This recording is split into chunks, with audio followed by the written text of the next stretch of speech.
All right. Hi, everyone. Thanks so much for joining us for this week's Snack and Chat, Adopt for Life's weekly Facebook Live, where we explore the topics that are top of mind for families formed by adoption, kinship, and customary care. Today, I'm very happy to have our guest, SV Joseph Lyons, who was on Snack and Chat a few months ago, and just so excited that he's back to talk about his newest book. My name is Chantal.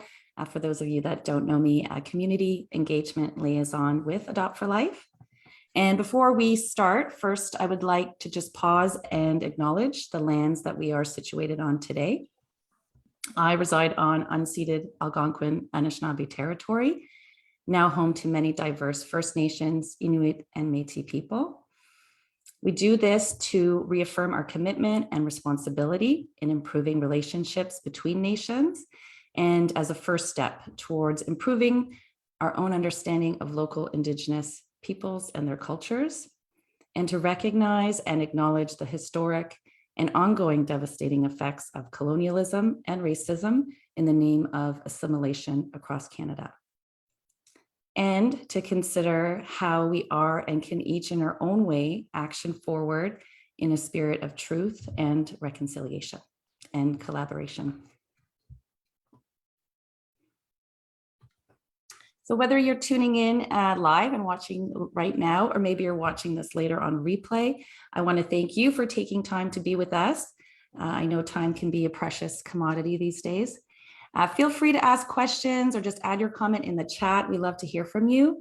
I'll just take a quick pause to remind you that this is a live stream on our public Facebook page. So basically anything that you're putting in the comments or whatever is going to be available to the public. So if you are asking a question or putting in a comment that relates to your child, please do not include any identifiable information. So just keep that in mind. And we hope that you find this discussion informative and engaging. I know that I'm really looking forward to it. So our guest, as I said, SV Joseph Lyons is an Anishinaabe Algonquin author, speaker, and Indigenous education advocate. And as a 60s Scoop adoptee and intergenerational survivor of the residential school legacy, he endured abuse and segregation through the child welfare and school systems. He is the author of the Drux series, the Nutau Tales trilogy, and the foster care series. He's also the co-author of Rose's Thorns and has been featured in collaborative and charity publications. So with my introduction, welcome, and so happy that you are back with us. Glad to be here. Awesome. So before we get started, I'm just going to check in with the live because, you know, I'm the doer of all things here. And just to make sure that if people do come up with a question, that we have an opportunity to respond. So here we go. So I thought to get started, we could, for maybe some people didn't watch the previous Snack and Chat, but I will include a link for that in the chat so people can go back and watch when we got together and talked about the first book in the foster care series, Little Bear and Foster Care. Today, you're back with the newest book in this series, the second book in the series. There we go. Pup Finds His Pack. So number 2, and I think you said in a series that plans to be seven books long. So maybe we could just start with your inspiration about this particular series, the foster care series, and if you always knew that this was something that you wanted to write about. It took me a long time to figure out who I was, where I belonged, where I fit in, and I don't know that I've completely gotten there on my journey, but what I learned probably only in the last few years was what happened to me wasn't my fault. I wasn't responsible for what happened. And as a result of the trauma from my experiences, I wasn't then fully responsible for the things that I did along the way. Now, obviously, we are responsible for our actions, but when there's trauma involved, your trauma responses are different and are as a result of your experiences rather than you choosing to be one way versus the other of a completely sound mind. So in my own healing journey, if you will, I wrote the Drug series first, which was a way for me to get some healing, some peace, some closure, some revenge that you can get in novels, but not in real life, to kind of make peace with some of the things of my past that I never really could in life. As a result of my success with the Druk series, an elder approached me, Mohawk elder named Wendy Stewart. And she said to me, I've been waiting for you for 20 years. I've been waiting for an Indigenous author to come along who had been in the child welfare system to write books for Indigenous children in care.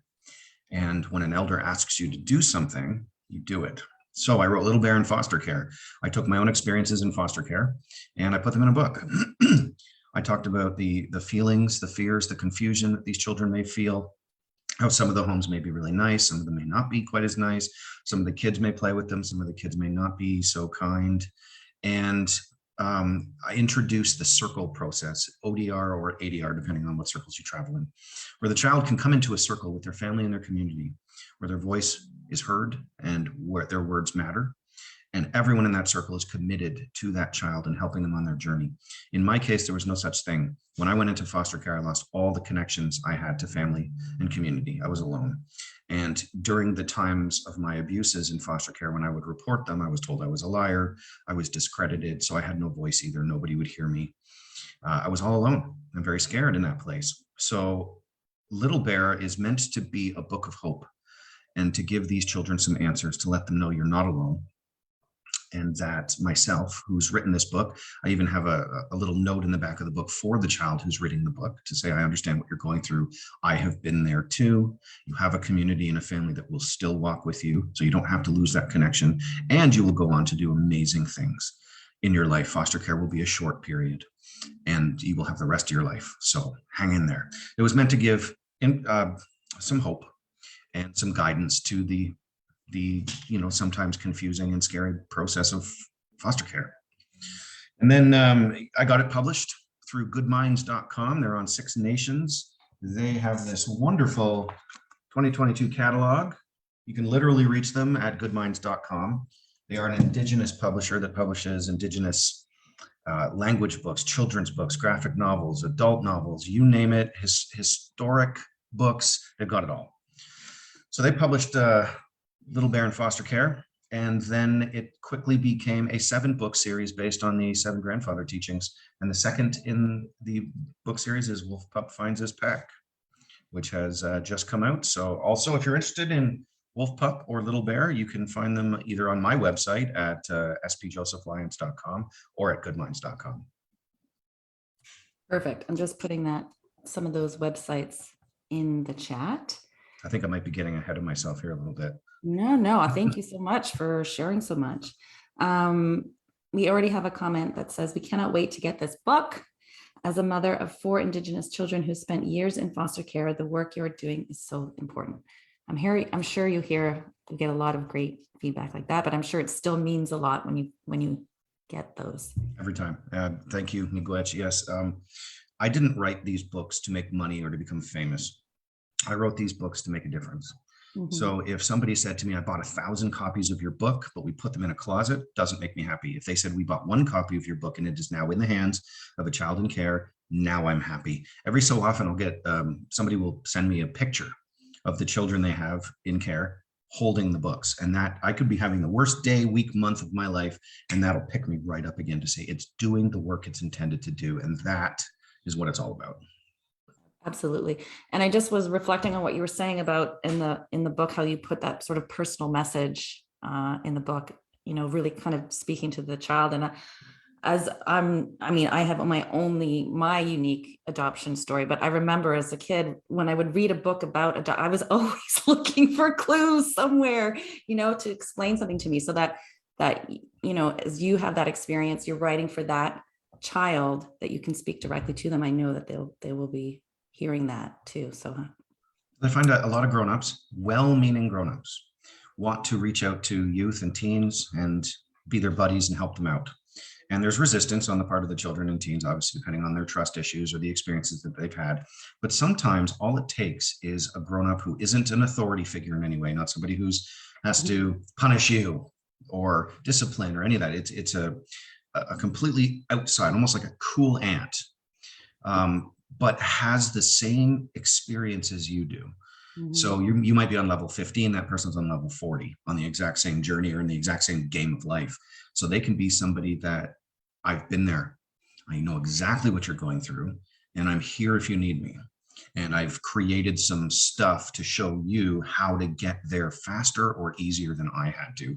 So these books for me are a way of building a bridge across those crocodile infested waters I had to swim through. So these kids don't have to swim through them. They can go across the bridge. They don't have to fall into the pit holes I fell into, and they can actually rise up and do greater things than anyone could possibly imagine. And I'm sure I'll be this toothless old man in a wheelchair one day, watching the TV and seeing these kids, manifest their destinies on TV, and I'm just cheering them on. Yeah, I like that vision. So let's talk about Wolf Pup a little bit, without giving too much away, of course. But maybe you can tell us a bit more about his character. Like I said, to those that are watching, and maybe you didn't watch the first one, I'll put the link so you can watch. We talked a bit about why Little Bear was a bear, or why your characters are represented as animals. I'd love to know if there's any personal significance for you around the wolf or the animals that you chose in the series, in each book. Did that question make sense? I'm not sure. Absolutely, but yes. Take it where you want. I think it's a multifaceted question, but the idea with the bear and the wolf, as part of the 7 grandfather teachings, we'll have the wolf, turtle, bear, eagle, bison, beaver, and sabe. And I have written a book, 7 books with each of those as either lead or support characters. Little Bear was just kind of that intro to foster care. It could be like this, or it could be like that. You have big feelings. We're going to address those. We want to walk with you. So basically, the last book, or the last page of Little Bear says, even though he's still in foster care with his family and community walking beside him, he no longer feels scared and alone, because he kind of goes into the process scared and alone, but he doesn't feel that way anymore. Wolf Pup is different. Every book I've taken a different aspect of foster care, where it's not always the same story, right? It's different circumstances, different lengths of time. Sometimes you're with siblings, sometimes you're not. Sometimes you can return home. Sometimes you stay in the foster family. Sometimes you get adopted out. I mean, all of these are realities of the foster care system. So I tried to, with each book, tackling a different aspect. So with Wolf, for me, things like bears and wolves, I love them. I've got a bear tattoo. I've got a wolf tattoo. They're very significant to me. It's the sort of the loyalty of the wolf that I admire greatly, because for me, I'm all about loyalty and honor. And some of the deterioration in society makes people, you don't have to look far through social media to see the memes about how nobody can be trusted and how scary and dangerous the world is. So I think I really love and need honor and loyalty, and so I give it.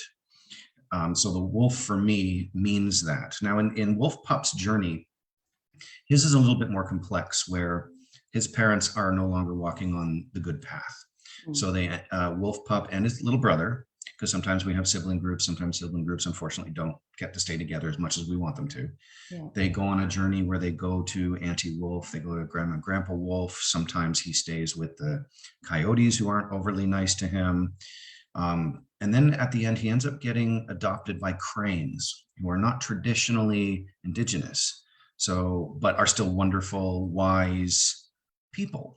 And in the case of my situation, I was adopted outside of the Indigenous community, but by anthropology professors who were very wise, very supportive, and had an answer for everything. If you ask them what came first, the chicken or the egg, they have an anthropological answer for you, a legitimate answer. And I realized very quickly being professors, they were the lecture people. So it was, well, if you're going to do this thing, I'm going to give you a lecture, an hour-long lecture on why you either shouldn't or how you should do it differently. And if you don't want the lecture, then just don't do the thing. So it was a wonderful approach, and I've used that with my children as well. So Wolf Pup, as he goes on his journey to different homes, it talks about sort of his circle of care, if you will. We have customary care options. I'm actually involved in some right now for some of my family members. Didn't exist when I went in care. The whole idea, the belief system back then is you need a healthy mom and a dad, that's it.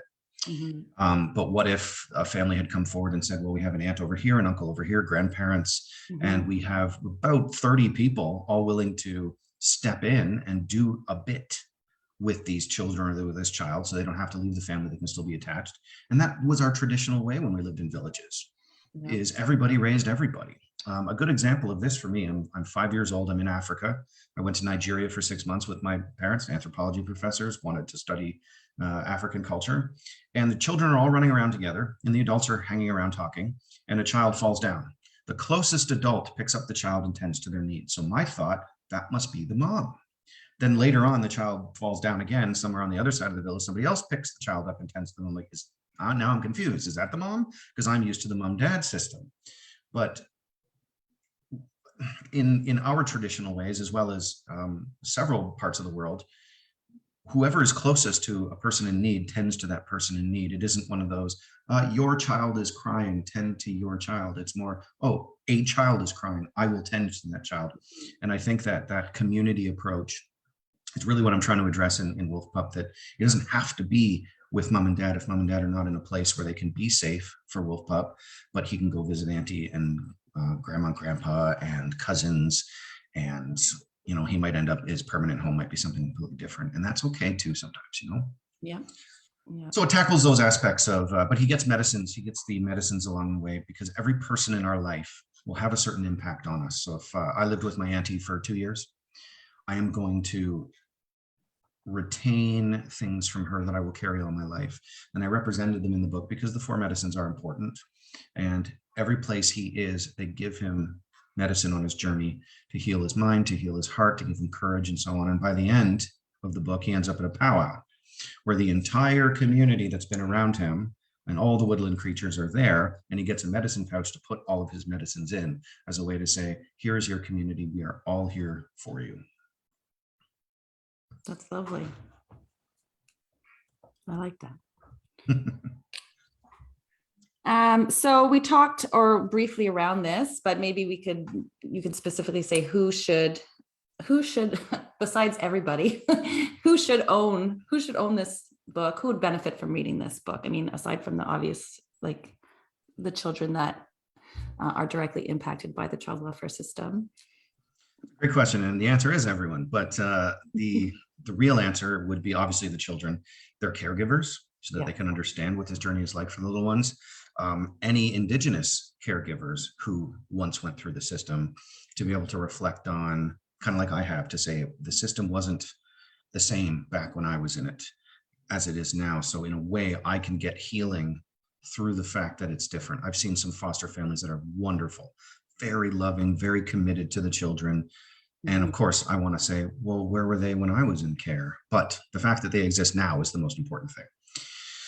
And I would think that it's, if not even more important, for kids who have never experienced child welfare, who grow up with their mom and dad in that sort of family, to read these books so that those families can talk about the realities, right?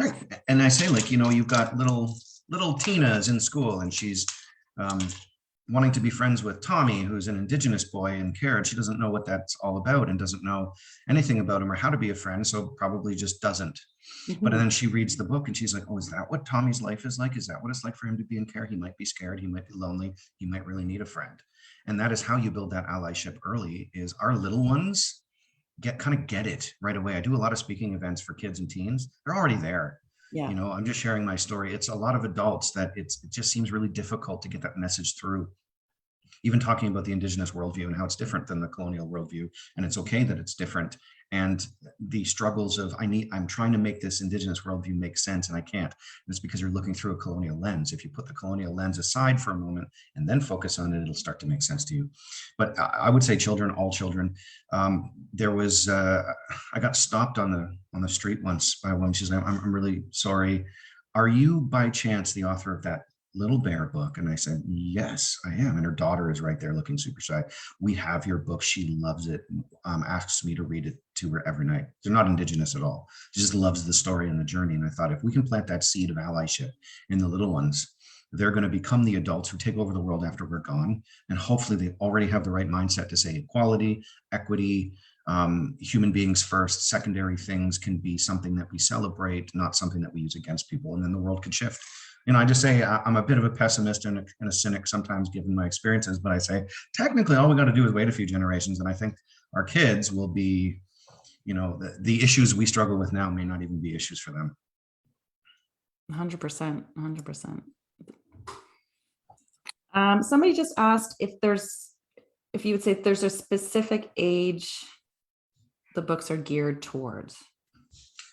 I've seen 3-4-year-olds reading them themselves, or even younger, having it read to them, upwards of 6, 7, 8 years old. Yeah. There really isn't a sort of an age gap. Like, you could read it to a very little person, and even somebody who's been through the foster care system is a little older can read it and go, oh, there's a circle available, or oh, it's okay that I'm floating around between family members. When you grow up in a colonial mindset, you start to think that, well, anything that isn't that might not be okay. And to say, well, the Indigenous worldview would say it's our whole community. So the fact that you live within that community, that's okay. There's nothing wrong with that. Yeah.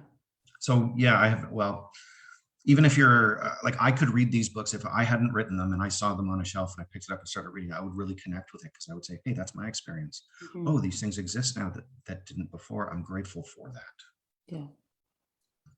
Good. I hope that answers your question, Linda. Oh, and Courtney says, she's like, I can't wait to get this book. Well, you can go and order it right now on Good Minds. You ordered yours. Yours arrived today. Yeah, I ordered one just for fun, just to see what the process would be like. I go to the website, click on it, add it to basket, order. Yeah. And it arrived in the mail literally half an hour before this event. So I was grateful for that. We've been kind of talking about this throughout, but what is the significance for you of having those with lived experience of child welfare system, foster care, sharing their perspectives, sharing their experiences, excuse me. I think it's crucially important. Yeah. As anyone who's ever lived through anything significant, to be able to share that perspective. So I'm married to a social worker, love her to pieces. She has helped me along my journey with, understanding of early childhood adverse experiences, attachment struggles, all of those things that I probably wouldn't have figured out on my own. And she approaches the work that she does with such a beautiful heart. But I've said to her, like, she'll ask me about, what do you think should happen in these situations? Because she also knows that she's never been there. She's never been in care or in the system or experienced racism or segregation or any of that kind of stuff. So one can still be doing wonderful work, but to have the perspective of someone who's actually been through it, saying, if you make these decisions for these children, here's what that long-term outcome could be. So one of the things I say in my speaking events is, I got my file, my in-care file. It was probably the second most traumatic thing I've ever experienced, first being in care, to read just the way I was portrayed, the way my family was portrayed. And I'd say to workers, I want you to consider, when you're writing, they don't call them case notes anymore, I don't think, but when you're writing those case notes, think about, the child might read this one day, and what are they going to feel about themselves based on what you're writing now? So take that into perspective. Yes, agencies get involved when there are problems. They're not there to write glowing reports on people. I understand that. But it doesn't hurt to say, this is a kid full of energy, full of love and laughter. And, I'm really hoping this little person goes on to do amazing things. Something to be encouraging. So to have that lived experience, to say, I know what it's like when, is a way to help educate. And that's what I do. I do a lot of speaking events for schools, but a lot for CAS agencies, to talk to workers and say, this is what it was like for me in care. I know it's different now, but you can still, consider certain things maybe in a different way to impact the next generation better when that time comes. Yeah. Yeah, it's super important and invaluable, really. It's one thing to say, I'm an ally, I support the Indigenous community, and we love our allies. Our allies are fantastic. We're grateful for them. They help amplify our voices. But certain things, like actually being Indigenous and you see another Indigenous person, there's an immediate understanding. We probably have broken family members. We've probably both experienced racism, racism specifically about being Indigenous. We've probably been treated poorly using a status card. Like we have the same history of colonization and so on. So there's an immediate understanding that doesn't necessarily exist with an ally. But the one piece of information I want to kind of put into every circle is we need to be okay with learning and growing together, which means making mistakes sometimes. I know that there will be people afraid to even enter a conversation. What if I say the wrong thing and I get bashed over the head? And there are people out there that like to bash people over the head. I would love an opportunity if something comes up to say, let's talk about it. Yeah. Let's give you the history. Like if somebody says to me, well, why don't you Indians just get over it already? I mean, it was hundreds of years ago. Let's have a conversation about that. It wasn't that long ago. It's still happening. The oppressive systems still exist. Intergenerational trauma is still impacting our families. And in communities where you aren't aware of the intergenerational trauma, you've been separated from your family, so you have no link to it. You may just repeat those cycles without realizing anything. It wasn't all that long ago. And, being able to dismantle some of that is crucially important. And I love when the allies get, oh, can I ask you a question? Yes, you can. Whatever. There is no such thing as a bad question. If you genuinely are looking for an answer, ask the question. Where I might say to people, I may make mistakes with pronouns. I don't mean it to be intentional or harmful. And I would appreciate someone gently correcting me. I would say, thank you for correcting me, rather than bonk, because then I might not even want to enter the conversation. So we need to be able to, all of us, come to the table for learning and sharing and making mistakes and growing together. Yeah. And I think if someone is intentional about their learning, they would be open to being corrected, right? Because that's the whole journey of learning, is you can't learn sometimes without making mistakes. And having someone to gently point that out to you is part of that journey. So thanks for sharing that. I mean, I noticed that you've got your pronouns behind your name. That's amazing. And I think if you've got contacts in your phone and you learn the pronouns, put them right in there. So when you say, oh, I'm going to text this person, let's check this pronoun so that I get the messages correctly and respectfully, away we go. Because if you know 100 people and they all have different pronouns, it might be very difficult to hold on to that if you don't kind of keep it in your contacts list as a way to say, I respect you enough to do this, so that I will make that effort not to disrespect you where possible.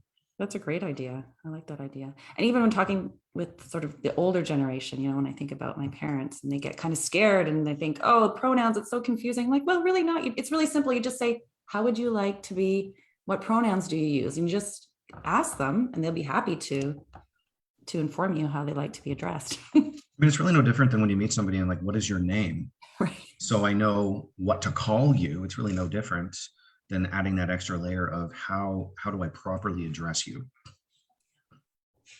Awesome. Okay, you talked a bit about the gifts that and the medicines that Wolf Pup receives on his journey. So he receives care and gifts along his journey of healing. So can you share with us why it was important for you to include those gifts, particularly those medicines, the sweetgrass, the cedar, the sage? Yes, of course. So the books are a bit of a package. So with Little Bear, it was, let me share the journey with you. Let me give you a note that you can read whenever you might be feeling down, to know that I'm there and I got you. And then there's also teachings in there. So in Little Bear, it talks about the traditional circle, the talking feather, and a smudging, and what that means. Because best case scenario, it plants some seeds early on that gets them excited about who they are, that when they grow up, they're interested in the Indigenous community. And worst case, it may be the only teachings that some of these kids may ever get. So to be able to give them a piece of that. Mm-hmm. So in Wolf Pup, it was important for me to include the 4 sacred medicines, because they are sacred to our people, and to include them as part of your journey and to show how and when they're used, what their purposes are for, weaves it in more than, hey, I've got a really cool smudge bowl sitting on my coffee table. I don't use it, but it looks cool, versus when you're on a journey and things are changing around you and you might need to calm your mind. You might need some strength. You might need some healing. The medicines are right there. They're right there. And sometimes just like I can just pick up a sage bundle and just smell it, mm-hmm. and it can bring me peace, without just because of the association of using it in the day-to-day journey. So it was important for me to educate on the sacred medicines, what they're for, what they mean, and then how they're used, but also to include them in your life journey, right? It's one thing to give somebody a walking stick if they've got a bad knee, but to actually bring it along with them and everywhere they go, to show them how it's beneficial in their day-to-day journey. It's going to have more of an impact, I think, than just, here it is, use it or not, right? Awesome, thanks. So we're going to switch gears a bit. It's National Indigenous History Month, June. And next week, June 21st, is the National Day of celebrating the heritage, diverse cultures, and outstanding achievements of First Nations, Inuit, and Métis people, which we currently call National Indigenous Peoples Day. So are you doing anything that day? Are you participating? Are there any events, whether they're just local to your community, that you would like to share? Yes, I'm going to a few powwows actually this year. Last year, I from about 8 a.m. till about 10 p.m. I was back-to-back speaking events, and I'm like, I want to take it a little easier this time around. But London, I think Namarine is putting on a powwow in London. There's the Chippewa powwow, and there's one at Victoria Park in Kitchener, and I think we're going to be going to all of them. Well, it's actually a multicultural festival in Kitchener and Victoria Park, but there is an Indigenous presence there. And I think that's to be immersed in the culture and the community this time around. And I'm bringing a whole bunch of family along. So my kids, some nieces and nephews, extended family that want to come, some adopted family, not in the traditional sense. There is a lady who lives in town here with me, and I've adopted her unofficially as my aunt. Yeah. So I like to bring her out to places as well. So she's got a lot of wisdom and a lot of knowledge, and she's a fantastic bead worker and has made me some wonderful medallions. Oh. And we kind of have that general belief that, especially if you're in a urban setting, you may not have your specific band or tribe around you. So you collect the Indigenous people around you and form your own kind of family within that system. Like, again, I walk onto an Oneida reserve as an Anishinaabe. I'm not Oneida, but I put my tobacco down and I show the respect, and I'm welcomed in as a fellow Indigenous person. And I like that. I like that kind of anywhere I go on Turtle Island, I immediately have this connection with other Indigenous peoples. And so you can kind of just latch onto people and hold them. So that's what I'll be doing, is partaking in the community and the traditions. Amazing. Thanks for sharing. I know when I in conversations with other like youth advocates or have experience in the child welfare system, they talk often of their chosen family. So they build their circle of support through friendships and yeah. And some of the friends I've made along the way are perhaps in some ways more like a brother than a real brother could be, or a sister or so on, where you kind of find those people and you're like, you are the chosen family. You are my lifelong family now. We'll fight like siblings. We'll hang out like siblings. We'll laugh, we'll play, we'll do everything that siblings would normally do without that, genetic link necessarily, but who cares, right? Your family doesn't have to be limited to or completely defined by who you're actually biologically related to. For sure. Well, we're all living examples of that. Yes, of course, yes.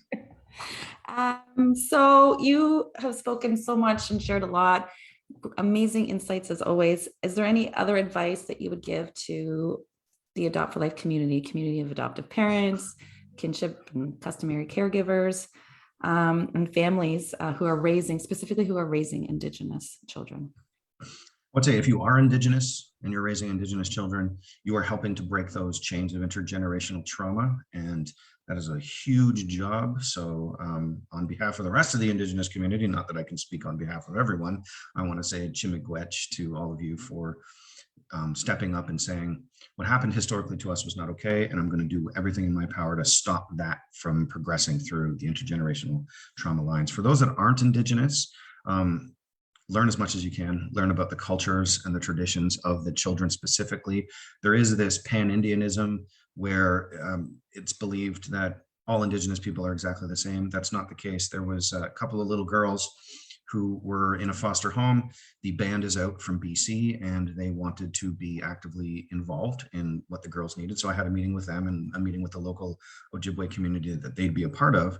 And they're okay, obviously, with the Ojibwe way of life, but there are some very specific traditions and milestones that we need met for these girls as members of the tribes, and to honor those specifically. So to say, I'm Algonquin, So specific directions should probably come from the Algonquin community as far as what they'd want. But overall, if I was living on Oneida or near Oneida, I would be, I did live near Six Nations for a very long time. So I spent a lot of time on Six Nations, learning from the Mohawk and the Cayuga elders. And I love their teachings. And it's not a thing where I walk onto an Anishinaabe reserve and say, well, here's what I've learned. And they say, no, that's not right. They'd be like, that's great.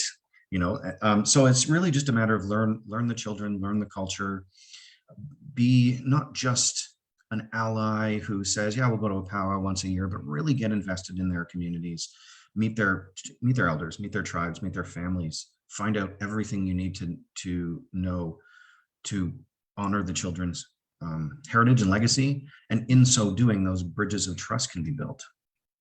There's a lot of mistrust. There's a lot of bad history. And a way to overcome that is for, to say you're non-Indigenous and we have these children in our care. We adore them. We want to take care of them to the best of our abilities. Help us with the cultural piece. What do you need from us? What do they need from you? And how do we make sure that happens? That would be my advice. Great advice. And also linking up with Indigenous communities around you is totally awesome, even if they're not of the same bands.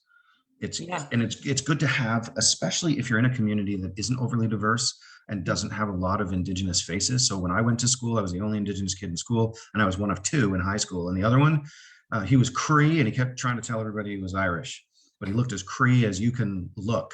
And when he found out that I was Indigenous, now he felt like it was okay because it was another. So if you're in a community where there isn't a lot of representation, find some Indigenous people and build a community around them so that they can actually grow up thinking it is okay to be Indigenous and I can be proud of this rather than I need to be ashamed of it and hide it. Like I've known people that have taken to their grave that they were Italian or Spanish because they didn't want to talk about being Indigenous. And that breaks my heart a little bit because it is something we can be proud of for sure. Absolutely. That's great advice. Somebody just asked, if you're okay with me asking a question live, if you could give this person advice who's non-Indigenous, who does want to attend a powwow in their community. So maybe they're raising Indigenous children and they want to, bring their children. I guess they're sitting in a bit of discomfort because they're feeling like an outsider. So, I mean, I know you can't, it's kind of a tricky area in terms of advice, but I guess what would you say to that person? I guess if they ask you. Go to powwows. Powwows are a mix of everybody. So if we talk about the medicine wheel, it talks about all the colors of the world, all the different nations. And you'll notice that it's supposed to be in a perfect circle with all of the nations working together. Unfortunately, it's broken because we don't all work together, but that is the goal. And if you go to a powwow, you'll find a huge mix of people from all different backgrounds who are there to shop, who are there to eat, who are there to see the dances, to be a part of a community. So don't worry, don't feel shy or nervous about going. Absolutely go, even if it's only for your own interest, go. Absolutely go. It's a very welcoming, open place. I've had a lot of people say, I'm afraid to go to reserves because they don't like us. And I said, I've seen, it's like any community. You go there, you can shop, you can eat, you can get your gas, you can meet the community. And like any community, if you're respectful, they're respectful. If you're not, well, maybe they're not going to like that so much. It's no different than anything else. It's, they don't like us mentality is, there is historic pain, absolutely, but that's not your fault. And they know that. And it's not that, oh, well, here they come. I mean, it's if you're an ally, if you're a friend, if you're getting to know the community, we are only going to grow properly moving forward if we do it together. I've never been about the us versus them. I've always been about the we. So, and I've often said that the Black community and the Indigenous community need to walk hand in hand because our histories are very similar and we are both still dealing with racism and oppression. And we would be so much stronger together with all of our voices amplified. And I love when I see orange shirts showing up at Black Lives Matter rallies. And when they have land back camps being torn apart, the Black community shows up in support. I'm like, yes, it's happening. And that can happen with any group. So the more voices that are saying what has happened historically is not okay, we need to fix this moving forward, the better. Amazing. So don't be afraid. Great advice. Someone else is saying such great advice. I'm raising my grandson in a customary care placement, and it is so wonderful having the involvement and support from his reserve. So, and I know reserves are they're limited on resources. They're limited on how many people they have available. So it can take time, and they can be inundated with requests for customary care support and just can't get to everybody. It'll come. Yep. It just takes time. And then there's like unofficial customary care where we're going to start the process and the band may join in later when they're able. But just to have that, just to be a presence, like I've got a nephew who, if it wasn't for us, he might have been taken away from the family entirely. And we're like, no, we're not going to let that happen. He needs to know who he is and where he comes from. Even if not all the pieces are beautiful pieces, there are some that are still worth holding on to. And I wonder how my journey might have gone if I had one or two people that I could have latched onto, an uncle, a cousin, somebody, to say, I still have that connection. I still belong somewhere. Because part of that, my lifelong struggle was the sense of belonging. I've never felt like I belonged anywhere. And when you sever that, I know that there's talks now about cultural connection versus attachment. And I'm all for cultural attachment, absolutely. But if you've already placed an Indigenous child in a non-Indigenous home and they have bonded with those people, I would be the last person that would be okay with you severing any bonds that have been made. I've said in Speaks, if my adopted mother had been Muslim and my adopted father had been Jamaican, I would have loved them like they were my mom and dad. And if you cut that off to place me in a culturally appropriate home, you would have done severe permanent damage to me, which in a sense happened anyway with my severed attachments. But we have to look at both pieces as how important they are. Yeah. And look at the child's whole story, right? And look at it from the child's lens, right? Exactly. Like what do they need the most? And with them, and that's why the traditional circle is so important, is it's about the child. What is best for this child? We are all here to advocate for this child. And we may not necessarily all agree on that direction, but if the consensus is this is going to be best for the child, then it has to happen. Where you might have a circle where mom isn't healthy and mom wants to be there, but mom's presence is actually hindering the children's ability to have peace where they are.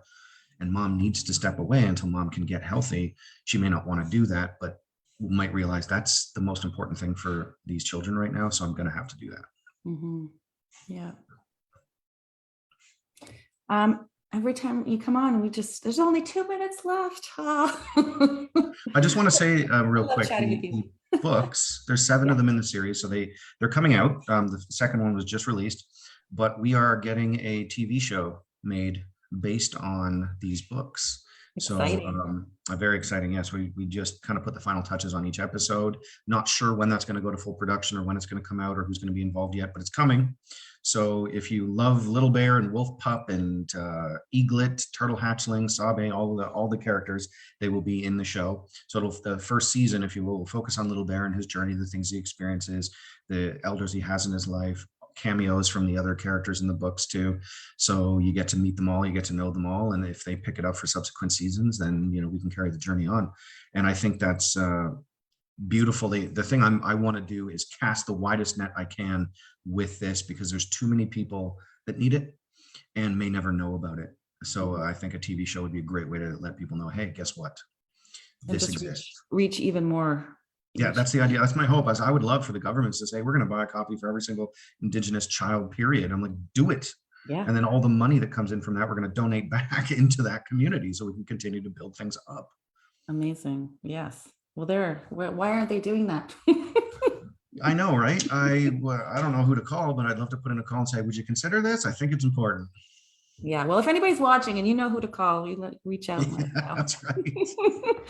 Well, that's amazing news about the TV series. So we'll keep our eyes peeled on your social media. And then as soon as we know, we'll be sharing it with our community too. Because I think I keep asking, like, can I share it yet? Can I share it yet? Nope, not yet. Okay. I'll wait, I suppose. I'll be posting your website in the link. So that's if people want to get in touch with you, they can reach out to via your website. I'm going to be putting the Good Minds website up too, so people can just go there and directly order the books, plural. So we covered that. And any other speaking engagements or events that are coming up that you want to share?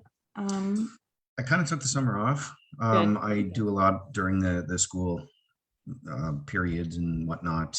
Nothing at the moment, but I can certainly send out a message if there's going to be an event, or in case anybody wants to come hear more of my story or more of the insights. Somebody was a professional or an educator and they wanted to get in touch with you about booking like a speaker, that they can do that through your website too. Right on the website. Amazing.